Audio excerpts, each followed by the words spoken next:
So I don't care much if it's haram or not. I don't care if it's sinful either. It is the loss of dignity that hurts the most.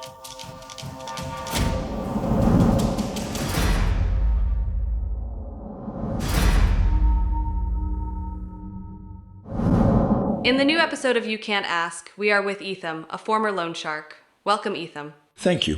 Can you introduce yourself? I'm Etham. I'm 30 years old. I used to be involved in illegal businesses. Now I am an ordinary citizen, having difficulty paying rent and trying to survive in the harsh conditions of Istanbul. What is a loan shark? A loan shark is a figure in the public eye who offers money with interest. But in fact, it is other people who go door to door asking for money, making promises, saying things like, I will give you this much or that much. Then they have difficulty paying the money back, and we ultimately fall out. Were you making good money? Yes, there is very good money in loan sharking, but only if the people you give money to are reliable and if they have a guarantee. Today, in a country where a businessman is trying to start a business for $1 billion, with 1 million liras, you can earn 100 to 150,000 liras per month under the worst conditions, and your money is not at stake. In return, you either get a title deed, a car, or a valuable piece of land. Or you get a business partnership. Or if you work with a person who is really trustworthy, of which there are none left anymore. But in any case, your money is guaranteed. Are there any legal loan sharks? Yes. A legal loan shark is like a normal loan shark who gives you money in cash. For example, your credit card has a limit of 10,000 liras. You come and say, how can I turn my 10,000 liras into cash? I buy the products I need for my workplace with your card. I charge you a certain amount of commission. Then I give you the cash, and I charge a commission in return. This is called legal loan sharking. How does the system work? The system is actually very complicated, but it is a very simple system for those who manage it. Even when you go under scrutiny, which we went under too, it's impossible to detect because it's secured with credit card passwords. And nobody will go and report you. And as long as they don't, you won't be audited anyway. Why do people go to loan sharks instead of banks? When you try to withdraw your credit card limit at the bank today, there is a 3.5% transaction fee. The bank also charges you a commission of 3 to 3.5% or maybe 4. Suddenly you pay a commission of 7 to 8%. For example, you will buy 100,000 worth of goods from a wholesaler, whether it's 10, 5 or 3,000 liras. We say we will give you this money with 4% interest. In other words, I take it from your credit card and I give you the money in cash. Instead of giving 8%, you give us 4%. So you make a profit of 400 liras on 10,000 liras. And I will pocket 400 liras instead of 10,000 liras in cash. We take advantage of the bank's high interest rate, and he doesn't have to pay extra money to the bank. So it is quite profitable for both sides. There is nothing wrong with this. So I don't care much if it's haram or not, or if it's illegal or not, because it is done with the consent of both parties. And how come it's not a sin when it's done in the bank, but it becomes a sin when it's done with us? Why did you go bankrupt? The biggest reason for our bankruptcy is the desire to lend more money, make more money, and do more business. The desire to grow more, the insatiability, the desire to be the best in the business, and living a luxurious life, thinking that you are earning high profits. What hurt you the most? It is the loss of dignity that hurts the most. I feel sorry for bowing down to people who I would never even talk to. I feel sorry for living in conditions that I should not have to live in. I mean, everything is upsetting, but losing is the worst. It is very difficult for your life to be changed in an instant. Imagine that in one single day, you go from being a person worth 1 million to being in need of 1 lira. This is a very difficult situation. May God not let anyone go through this. May God not let anyone go from riches to rags in an instant. Will you do it again? Money is so tempting. Well, I repented, actually. Someone came to us for the same reasons when we were just starting to save some money and we were trying to get back on our feet. I had been working so hard, trying to pay the rent and the electricity and water bills for 2 years with what I had previously saved. Somebody came to me, desperate for some money. He begged me to give him some of my savings. He said it was urgent. He said, I'll give you 25,000 liras, whatever you need. Give me 20, I'll give you 25. I'm expecting to be paid in a month. My land was sold. I am in a very difficult situation. He said, I'll give 25 for 20,000 liras. I'll get 100,000 liras next month. I struggled so hard, but I gave in to the temptation. It does not matter how much you repented.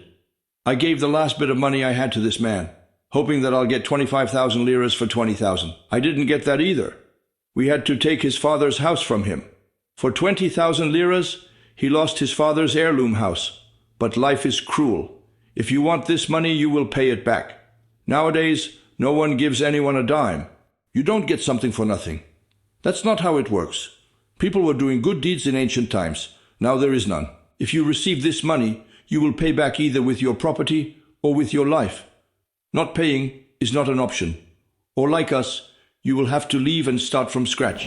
Have you ever been to jail? Yes, I have. Because of these debt issues. Once I was in for a month and once for a week. I got out by proxy. I have approximately 35 ongoing trials. Most of them are debt collection cases. Among them, there are some cases where I got into debt and went bankrupt. There are also cases of bodily harm, arson, and so on and so forth. This glamorous life comes with consequences. Are you mafia? Mafia is a whole other thing. The mafia has a bad reputation among people, but I've met people who unite families that were enemies. They make peace. They bring people together in matters of debt. They prevent people from turning against each other. They are mediators in these debt issues, and somehow they establish peace. And they save both sides from doing harm to each other. Actually, there is not much left of mafia in the traditional sense of the term. If you ask me who the mafia is, I would say that most of the great businessmen today are real mafia. They engage in activities ranging from arms trade, drug trade, and many other things. Many illegal businesses are managed by businessmen today through their own purchases, through logistics companies, through vehicle trading companies, and through wholesaling to launder illegal money. What was the funniest incident? Once someone requested us to collect a debt. They said, let's go and collect this debt. And of course, we are acting all powerful and stuff. We have money, we have men. We made a name for ourselves after all. We said, okay, we can collect this debt, but we'll take 20% of your debt. It was 100,000 liras. It was a big sum. We said we'd get 20,000 liras under the worst conditions, so what? 3 or 5 of our men would come back with a few bullet wounds at most. We took our guns and went on the road. We arrived there, and the man gave us the deed, and we went to the boss, saying that we had come to get this money. It turns out that we owe the boss 100,000 liras with interest. The man couldn't collect the money, let alone give us any. So this man paid our debt on behalf of us, and now we were in debt to him. Can you get rich again? Recently, a man my father's age asked me the same question. He said, "What are you doing to get rich again?" And he's very nice. I like him. We are like friends. He said, "What are you doing to get rich again?" I said, "What can I do in this situation? I have 2 million liras of debt registered in my name. I don't have a good record. Everywhere I go, I get rejected constantly. I am bankrupt. I am disgraced." He said these are experiences to take lessons from. Look on the bright side of life. Take more solid steps moving forward and believe in yourself. That really changed my perspective. For example, think of a rich man with no legs, or a rich man who has a sick child. What's the use of this wealth then? Have you shot anyone? I have. Did you kill them? No, I didn't. I find it ridiculous to kill for money. Your money's already guaranteed. You already got your money's worth. You don't shoot people just because they didn't pay you your money back. You shoot them because they are making a fool of you. What do you do to those who don't pay back? For example, they give you a date first. That day is usually Monday. Then they move Monday to Wednesday or Friday. They say they'll get it to you by 5 p.m. on Friday. It's 5 p.m. and the banks are closed now. They say, "I promise, look, there's money in my account. I'll give it to you on Monday morning." Then on Monday morning, they say there's a blockage. They say, "I'll remove the blockage, I'll pay you back." And then it's Friday again. Friday, Monday, this cycle goes on and on. At this point, they are blatantly lying to you. He says, "I will have my money on this specific day. I will have 100,000 liras, and I am going to earn 30,000 liras of interest from this money. Give me this 100,000 liras. Take 10,000 liras now, and I will give you the rest of the money when I get my payment." In return, he gives you either an apartment deed or any kind of promissory note, and at this point, you do not think about your money anymore. You're thinking about how he did you wrong. When the tension rises on both sides, the stronger side responds first with a warning shot. If he doesn't take this warning shot seriously, as a conscientious person, you set his house on fire in daylight to let them know what you are capable of. Then you set fire to it at night with their wife and children inside it so that others will not dare to do it again. They start to think, who knows what this kind of person will do to me? In other words, such actions are taken to make them think you are powerful, to make them think that you have the upper hand. Anyway, after the house is burnt down, the other party either comes and pays the debt or gives up the house from the title deed. In this way, the matter is resolved. If it's not resolved, the family elders intervene.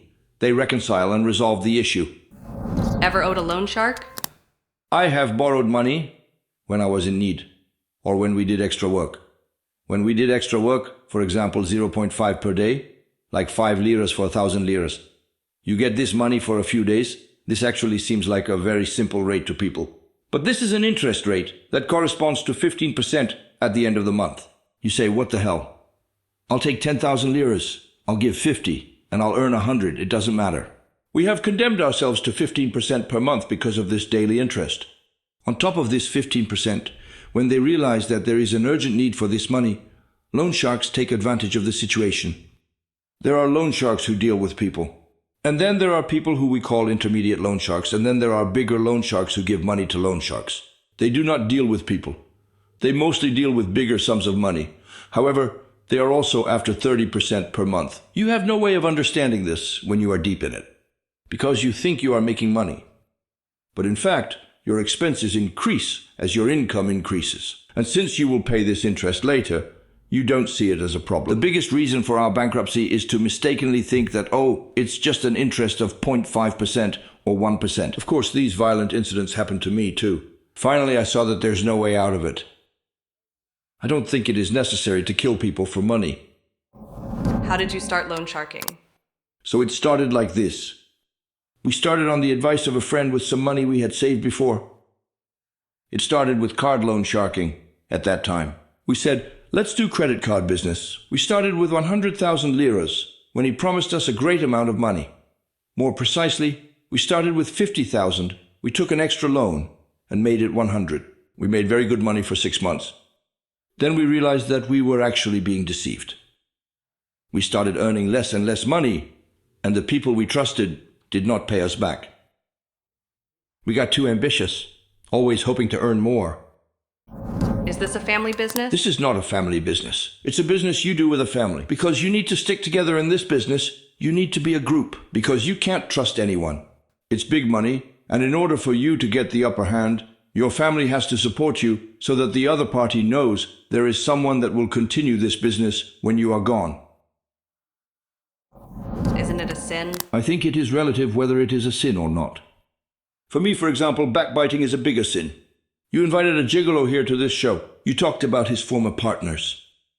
In Islam, backbiting is the same sin as eating the flesh of your own brother. That is, eating the raw flesh of your own brother. And we all backbite without any guilt whatsoever. The concept of sin is quite relative. No loan shark will come to you and say, I will give you money at 10%. No one gives money willingly to anyone. Nobody does that at this age. They come and beg for it.